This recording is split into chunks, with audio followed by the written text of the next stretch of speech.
Il y a plusieurs villes dans le monde qui mettent des étincelles dans les yeux des skateurs. Paris, Barcelone, Montréal, Berlin, Melbourne aussi. Mais il y en a une qui les dépasse toutes. En fait, on a l'impression qu'elle a été créée pour le skate. C'est Los Angeles. Triomphe du béton et du bitume, Los Angeles est une ville à taille presque inhumaine. Comme autant de boa constrictors, les centaines de kilomètres de nœuds autoroutiers semblent vouloir garrotter ses habitants.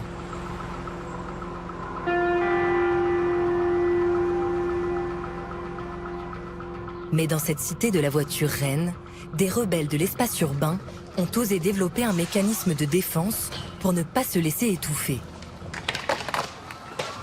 Armés de leur seule planche à roulettes, les skateurs, chevaliers dissidents et non motorisés, sont partis à la conquête de la mégalopole californienne, l'abordant comme un paysage minéral à sublimer. L'architecture moderne, celle de l'après-guerre à Los Angeles, c'est quasiment du prêt à skater. Toutes les lignes semblent incurvées, lissées. Par exemple, à l'ancien tribunal de West Los Angeles, on peut voir cette vague de béton géante en guise de préau.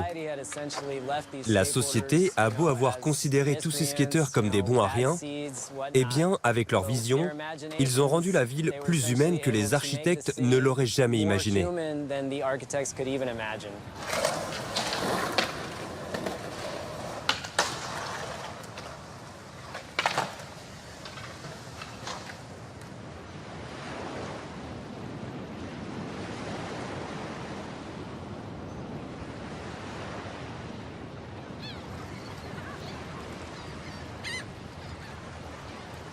Entre Venice et Santa Monica, le littoral de Los Angeles trace une frontière radicale, celle où le Pacifique sauvage vient heurter le béton brutal de la ville.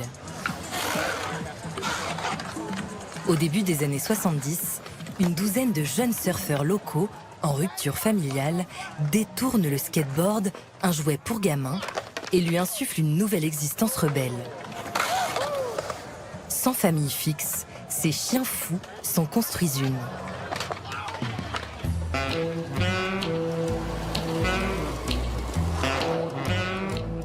Leur maison d'accueil est le surf shop Zephyr à Santa Monica. En son honneur, ils prennent un nom, les Z-Boys. Z pour le Z de Zephyr. Devenu un café, le petit immeuble devait être démoli en 2007, mais il a été classé au patrimoine historique de la ville pour sa contribution à la naissance du skateboard moderne. Ici, je suis à la Mecque, mais vraiment. Et je l'entends au sens religieux du terme. Pour nous, c'est une religion. C'est ce mouvement qui est venu du surf et s'est modifié au contact du bitume, des piscines vides et de la rue.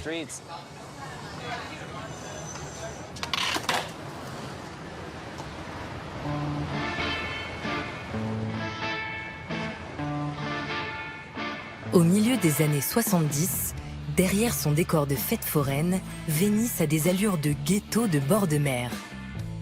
Les Z-Boys sont les premiers à entrevoir de la beauté dans cette dystopie. Ironiquement, ils rebaptisent leur coin Dogtown, une ville de chiens. Les Z-Boys n'ont pas de voiture, mais ils ont une vision.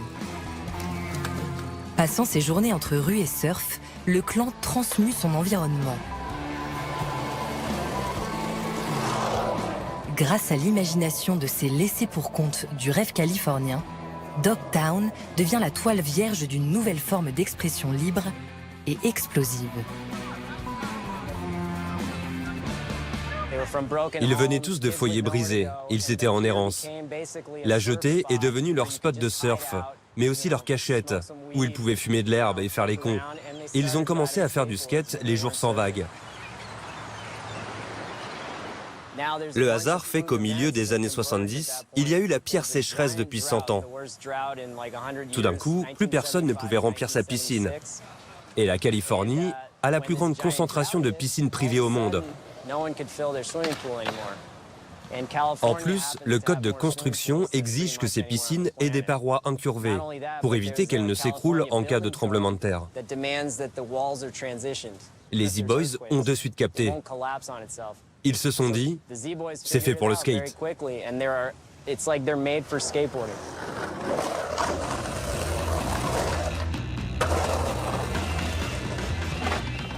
En 1976, l'artiste et skateur Craig Stesic puise lui aussi son inspiration dans les rues de Venise pour créer un logo légendaire.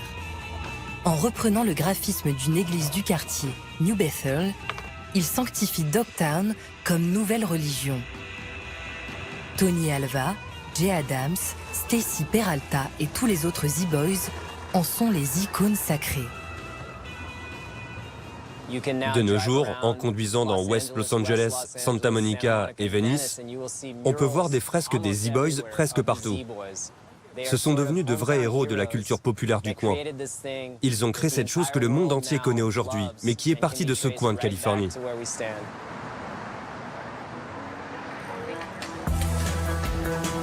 Grâce au chien fou de Dogtown, devenu à la fin des années 70 un symbole mondial de rébellion adolescente, le skateboard part à la conquête du globe. Il devient, le temps de quelques saisons enchantées, un phénomène de masse. Mais en 1979, il subit le destin de tous les tubes de l'été. Soudainement, il passe de mode. Comme le hula hoop avant lui, comme le yo-yo après, le grand public pense que le skate a vécu. L'épopée est pourtant loin d'être terminée. Retombée dans l'anonymat, la génération suivante va défricher de nouveaux espaces à conquérir. À 2 heures de route, à l'est de Los Angeles, le désert californien déroule sa sérénité au pied des montagnes San Jacinto. Au sommet d'une colline aride, ce milieu de nulle part protège jalousement un spot longtemps gardé secret, le Nude Bowl. Le Nude Bowl, au départ, c'était un camp naturiste. En 1963, Pat et son mari ont construit ici une colonie pour pratiquer le nudisme. Il y avait une cabine au sommet, une piscine, et ils venaient là passer leur week-end tout nus.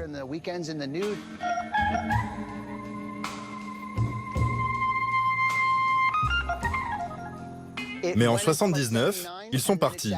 C'est resté à l'abandon jusqu'à ce qu'un certain Ron tombe dessus en se baladant en quad au début des années 80.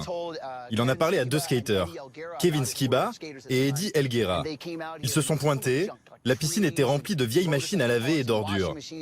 Cela leur a pris des semaines à nettoyer. Mais la rumeur s'est vite répandue qu'il y avait cette superbe piscine de colonie naturiste à venir skater. Dans les années 80, le pool riding, cet art du skate en piscine vide, ressoude la communauté autour d'une chasse au trésor pour adultes. Salut les amis, venez, l'eau est bonne. Assoiffés de courbes inconnues, les pool riders ne reculent devant rien. Ils bravent la chaleur insoutenable du désert ou louent des avions pour faire des repérages aériens. Ces années dans l'ombre symbolisent pour le skateboard une quête de survie sans fin, entêtée et presque absurde.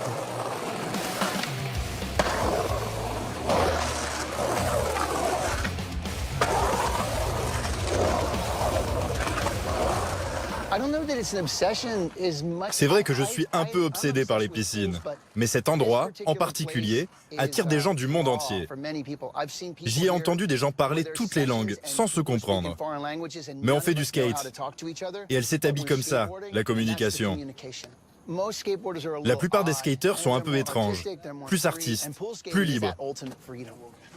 Et skater des piscines comme ça, c'est la liberté ultime. Quand on est ici, il n'y a plus de boulot. Plus de factures, plus rien. C'est la même chose que de conduire des Harley en plein désert. La même rage contre la société. Pas une rage, juste je veux être libre.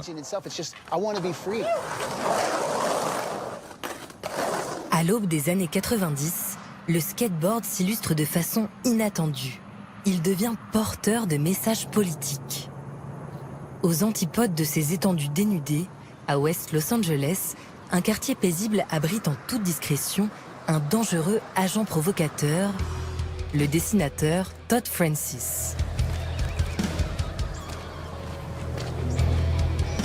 Objet à nouveau underground, le skateboard s'est connecté à d'autres contre-cultures, punk, metal ou hip-hop. Sous les planches vendues dans le commerce, les dessins sont devenus une radiographie des mouvances alternatives. Le début des années 90 aux États-Unis, c'était la fin des années Reagan et c'est devenu très glauque. C'était atroce. Et ça a continué avec Bush. En grandissant ici dans les années 80, l'esprit punk planait partout pour nous dans le skate. On était beaucoup à être en colère avec ce qui se passait dans le monde. Moi, je suis le produit de tout ça. Dans mes dessins, j'ai vite voulu développer de vrais messages, une vraie voix.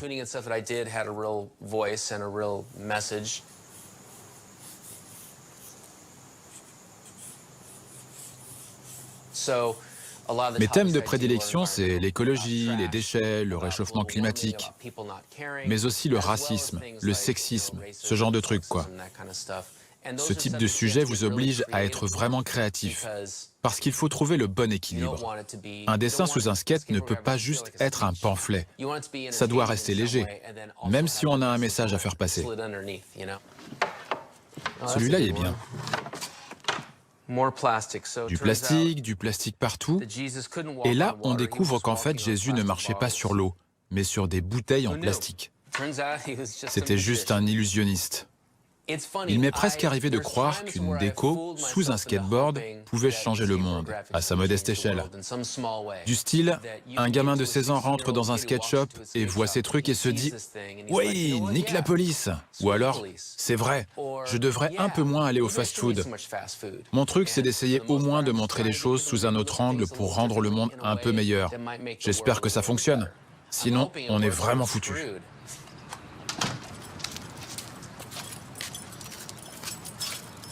Devenu sport olympique en 2020, le skateboard a fini par définitivement échapper à sa Californie natale.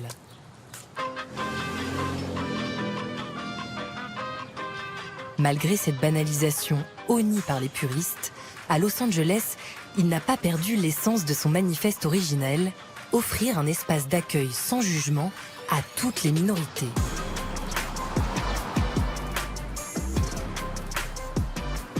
Dans un quartier latino de l'est de la ville, le skatepark Chevy Chase est devenu une oasis accueillante pour les rebelles d'aujourd'hui, le collectif de skateurs LGBT Booze Cruise.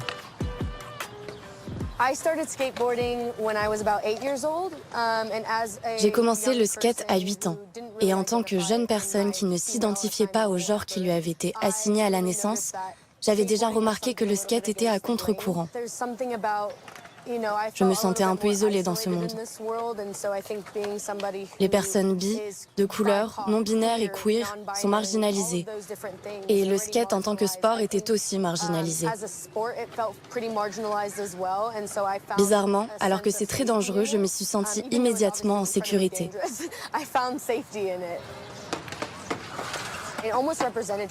Le skate représentait trait pour trait qui je suis aujourd'hui. Donc oui, très jeune, j'ai perçu tout ceci. Je pense vraiment que c'est nous qui portons la torche de la rébellion aujourd'hui.